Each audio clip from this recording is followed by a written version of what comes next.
Allazi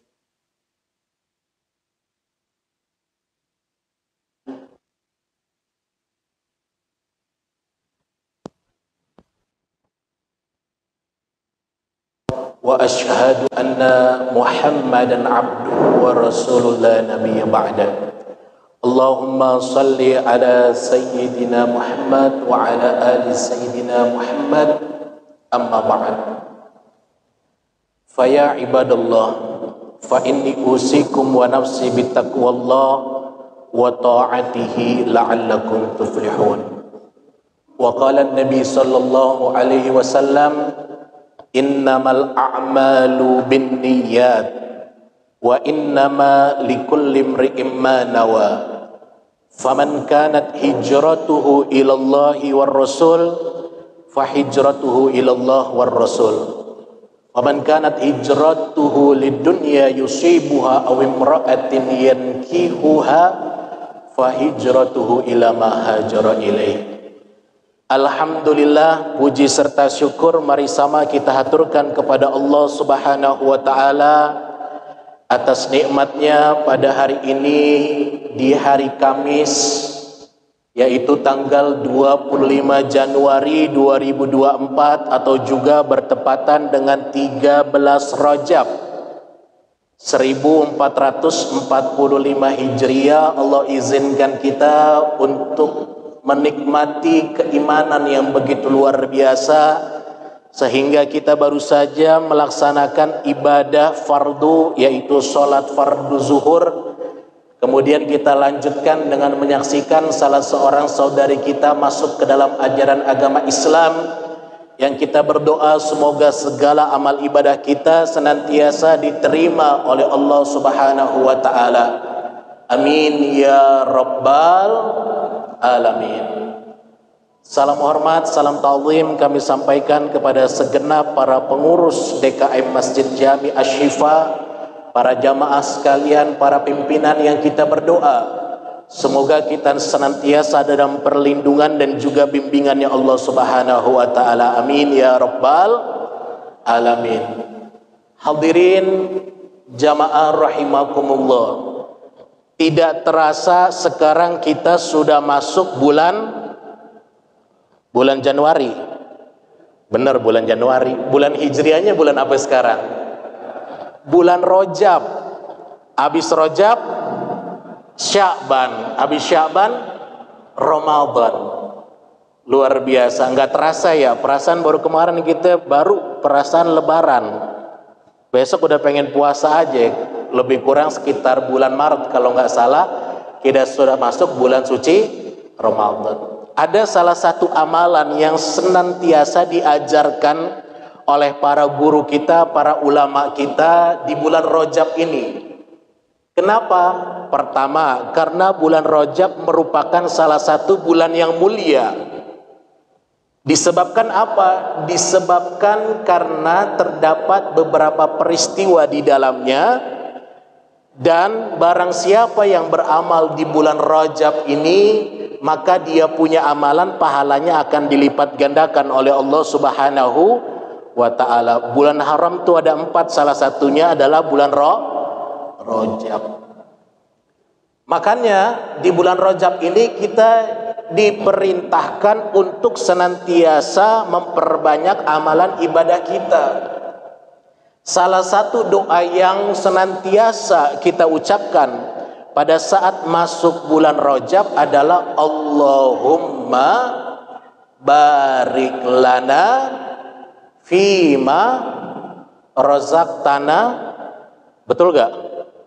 Oh salah ya, doa mau apa tuh? Doa mau makan, mungkin karena siang kali pengen makan siang jadi ingatnya ke situ ya. Allahumma barik lana fi Rajaba wa Sya'bana wa ballighna Ramadan. Allahumma barik lana fi Rajaba wa sya'bana wa ballighna Ramadan. Allahumma ya Allah barik lana, berkahilah kami fi Rajab, di bulan Rajab, wa sya'bana, dan juga di bulan Sya'ban, wa ballighna, dan sampaikanlah umur kami ya Allah Ramadan, sampaikanlah umur kami hingga kami dapat berjumpa di bulan suci Ramadan. Diperbanyak Pak doa ini, agar apa? Agar kita minta sama Allah bulan Rajab, bulan Sya'ban, Allah berikan keberkahan di dalamnya, dan Allah sampaikan umur kita hingga ke bulan suci Ramadan. Subhanallah.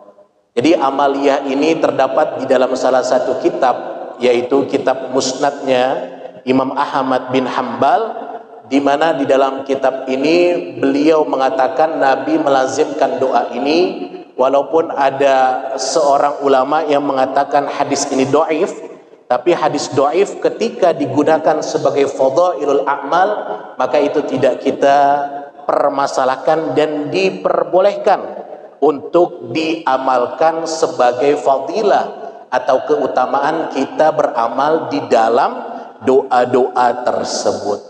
Jadi jangan sampai kita lupakan doa ini, kita minta sama Allah keberkahan di bulan Rajab, keberkahan di bulan Sya'ban, dan agar sampai umur kita hingga bulan suci Ramadan. Hadirin jamaah rahimakumullah. Di awal pembukaan tadi kami sampaikan salah satu hadis tentang niat. Mungkin jamaah banyak yang menghafal hadis ini.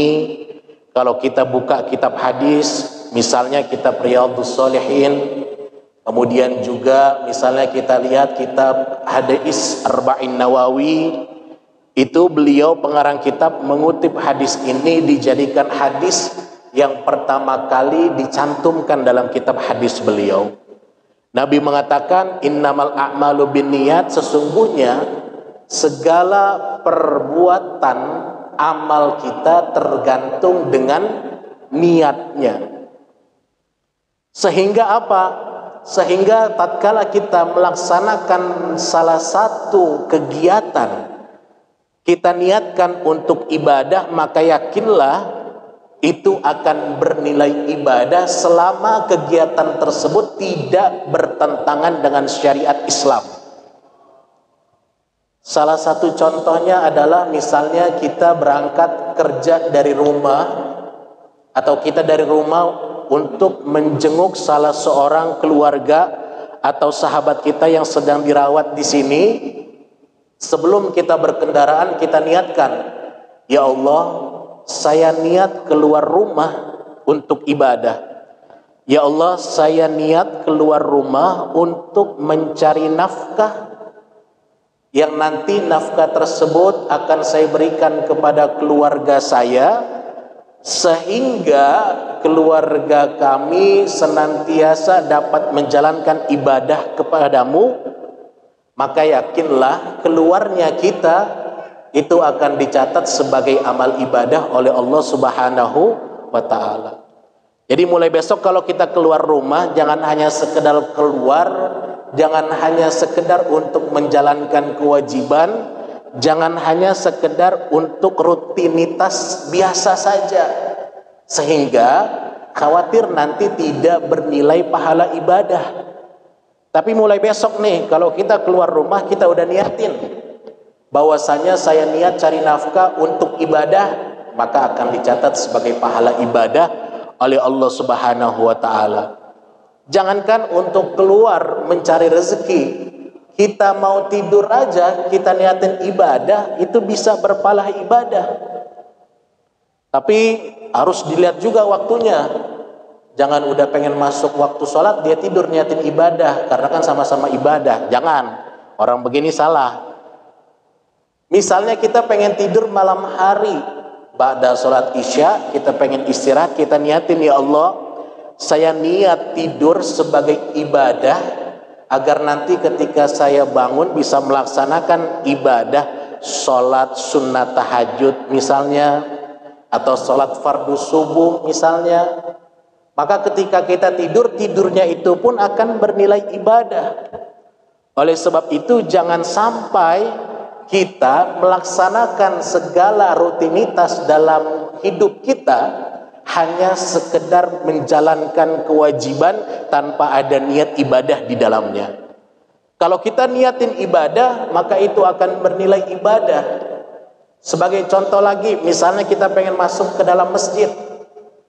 Mungkin kita langsung niat i'tikaf.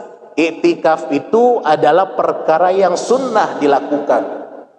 Habis selesai wudu, mau masuk ke dalam, ya Allah saya i'tikaf selama saya berada di dalam. Maka pahalanya sunnah.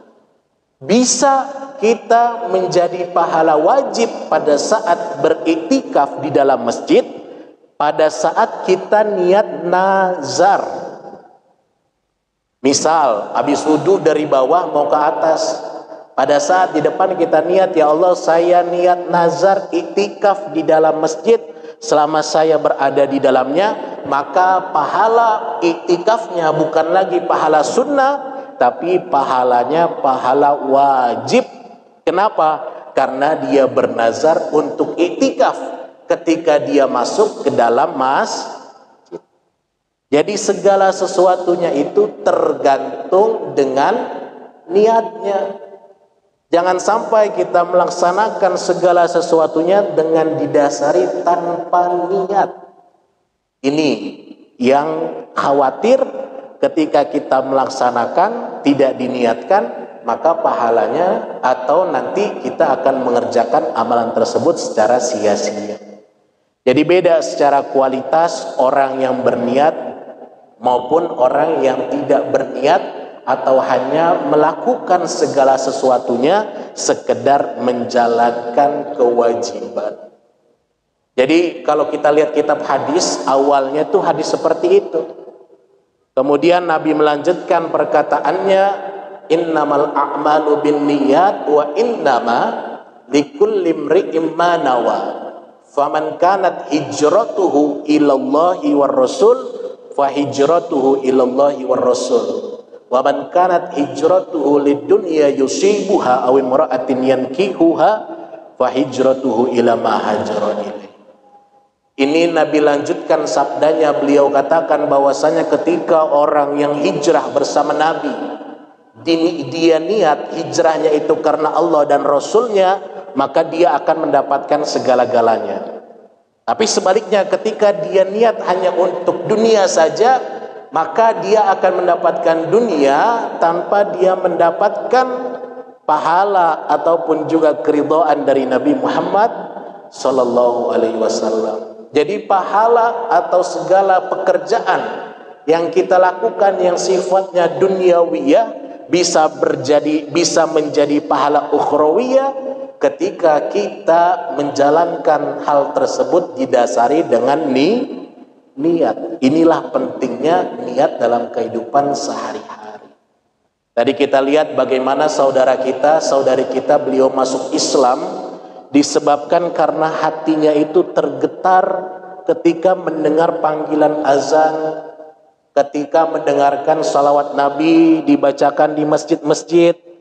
Kemudian juga bagaimana beliau katakan, beliau lihat muslimah yang berhijab itu wajahnya terlihat sangat sangat bercahaya.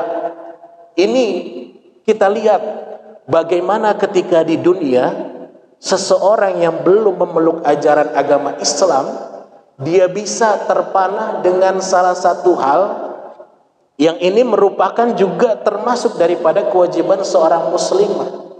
Maka kita langsung mengingat, mungkin nanti ketika di yaumil qiyamah kita dikumpulkan semuanya miliaran manusia.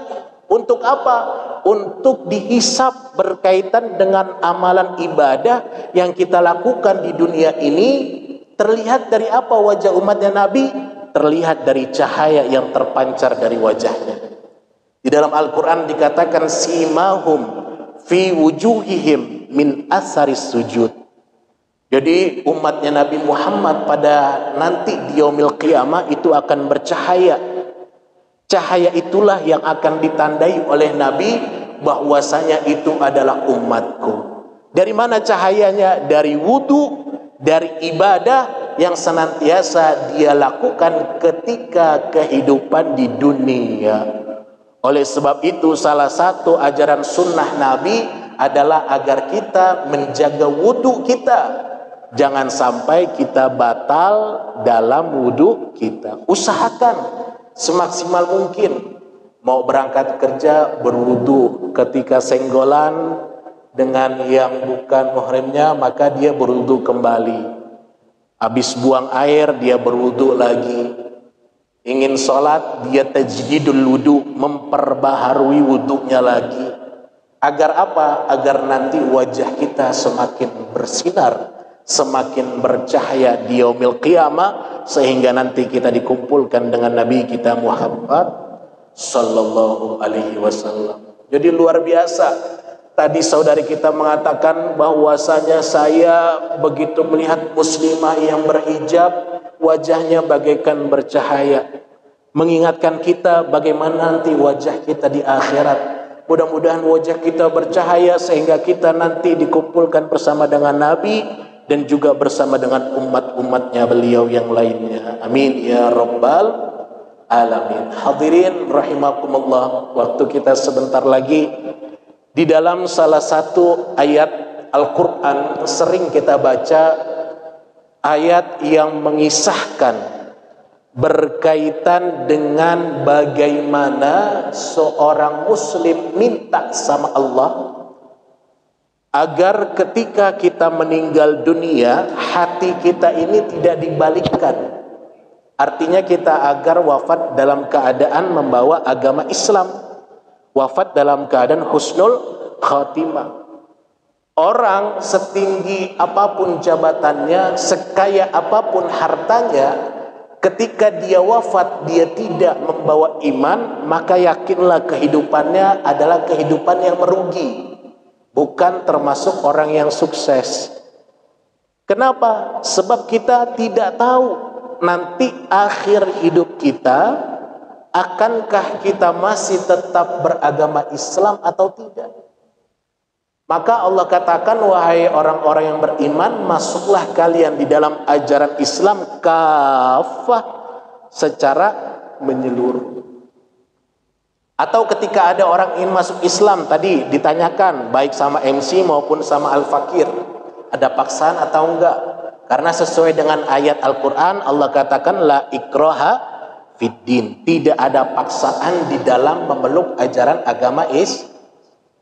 Tapi ketika sudah berislam, kita melaksanakan ibadah, maka kita harus memaksa diri kita untuk melaksanakan ibadah. Jadi kadang nih orang mengambil dalil yang gampangnya aja, ayo kita sholat 5 waktu. Jangan dah, kenapa? La ikraha fiddin, gak ada paksaan dalam ajaran agama. Bukan itu maksudnya. Yang dimaksud dalam ayat ini adalah ketika orang belum beragama Islam, untuk berislam itu tidak ada paksaan. Tapi ketika orang sudah menjadi seorang muslim, maka dia dipaksa untuk melaksanakan ajaran ibadah yang ada di dalam Islam. Salah satunya adalah sholat fardu 5 waktu. Sesuai dengan rukun Islam kita, yang pertama adalah syahadat, kedua sholat, ketiga zakat, yang keempat puasa di bulan suci Ramadan, yang kelima pergi haji jika mampu. Maka ini semua harus kita paksakan. Dan lihat ketika Allah mengatakan ketika di dalam rukun Islam ini yang kelima adalah pergi haji, dilanjutkan lagi manistata'a ilaihi, barang siapa yang mampu. Itu pun juga tidak ada paksaan melaksanakan ibadah haji bagi yang belum mampu, baik secara finansial maupun bagi mereka yang tidak mampu dari segi badannya atau jasmaninya. Kalau misalnya kelamaan, paling tidak kita minta sama Allah agar kita dapat berjumpa dengan Ka'bah, minimal ya Allah kita bisa melaksanakan ibadah umroh.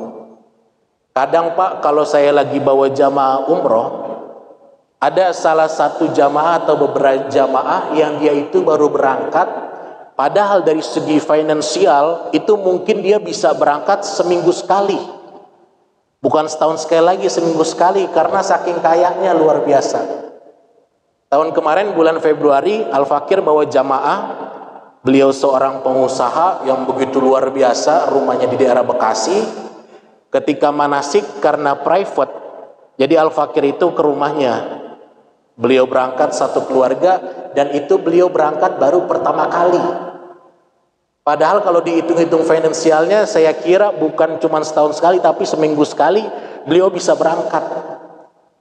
Saking luar biasanya, beliau ini seorang pengusaha.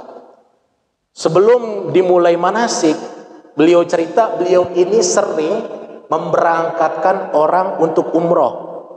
Ada marbot bagus, istiqomah di masjid, dia berangkatin. Ada teman kerjanya rajin ibadahnya, dia berangkatin. Tapi dia sendiri belum pernah berangkat. Ternyata apa yang dia katakan, dia bilang bahwasanya, Ustadz, saya baru pengen berangkat, sebetulnya saya juga takut. Takut kenapa? Saya takut karena dengar cerita dari orang-orang, hati-hati loh. Kalau berangkat ke sono, nanti semua yang lo lakuin di Indonesia bakalan dibalas nanti di Mekah atau di Madinah. Banyak gak orang beranggapan begini? Duitnya banyak padahal gak mau berangkat-berangkat. Kenapa? Gara-garanya dibilang begitu, akhirnya gak mau berangkat.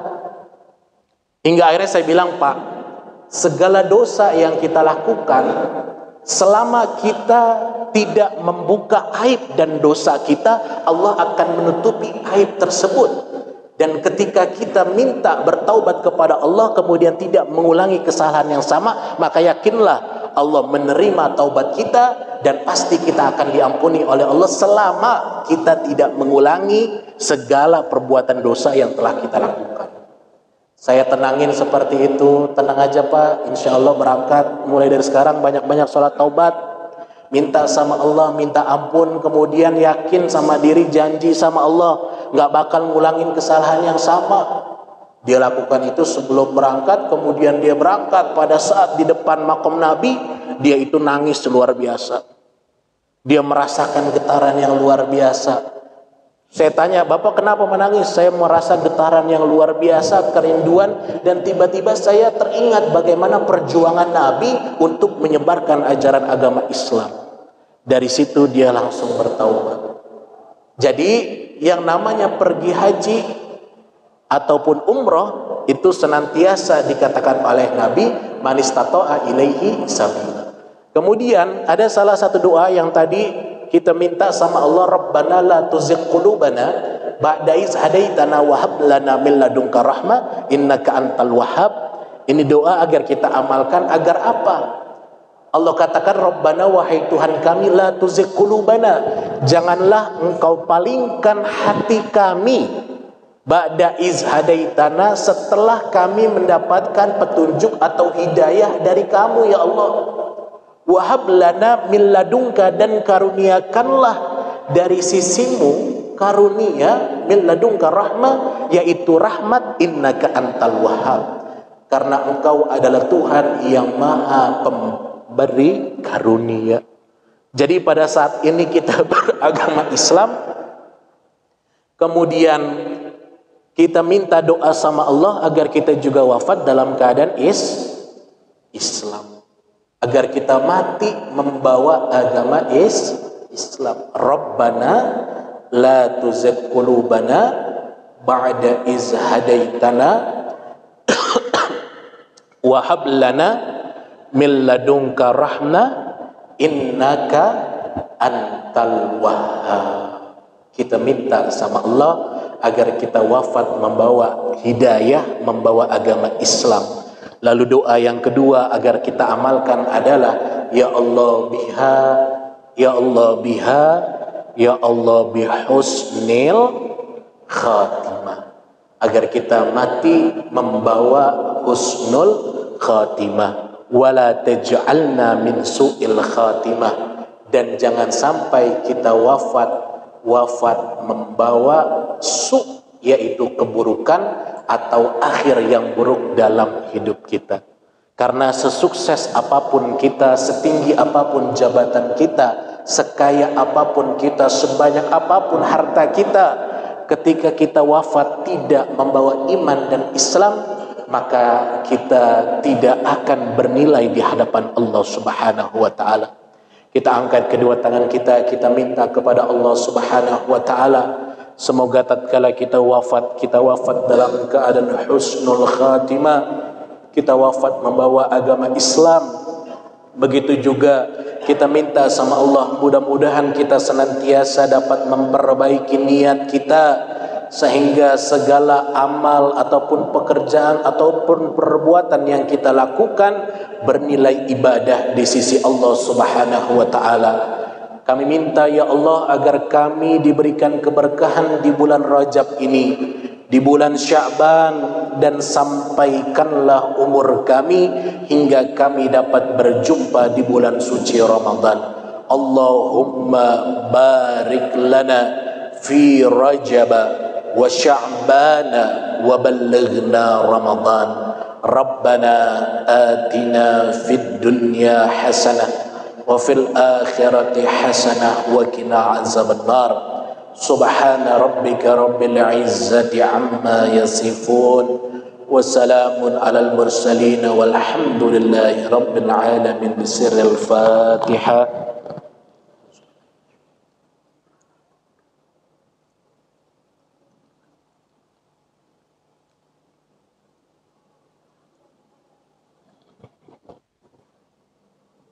Kurang dan lebihnya mohon maaf. Linsanu mahal khata wa nisyan. Allahul muwaffiq ila aqwamit thoriq. Assalamualaikum warahmatullahi wabarakatuh.